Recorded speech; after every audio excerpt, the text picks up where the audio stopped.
মানবতা বিরোধী অপরাধের আলাদা মামলায় আওয়ামী লীগের যুগ্ম সাধারণ সম্পাদক মাহবুবুল আলম হানিফ ও জাসদ সভাপতি হাসানুল হক ইনুসহ ৫ জনের বিরুদ্ধে অভিযোগ গঠনের আদেশ আজ রোববার বিচারপতি মোহাম্মদ নজরুল ইসলাম চৌধুরী নেতৃত্বাধীন আন্তর্জাতিক অপরাধ ট্রাইব্যুনাল ২ এই আদেশ দেবেন।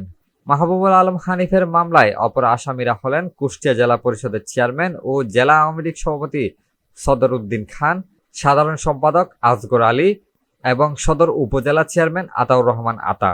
আসামিরা সবাই পলাতক আছেন। এরই মধ্যে আসামিদের পক্ষে স্টেট ডিফেন্স নিয়োগ দেওয়া হয়েছে। এর আগে অভিযোগ গঠনের শুনানিতে হাসানুল হক ইনুর আইনজীবী মনসুরুল হক চৌধুরী দাবি করেন, জুলাই অভ্যুত্থানকালীন সময়ে প্রাণহানি যাতে না ঘটে সে পরামর্শই দিয়েছেন হাসানুল হক ইনু।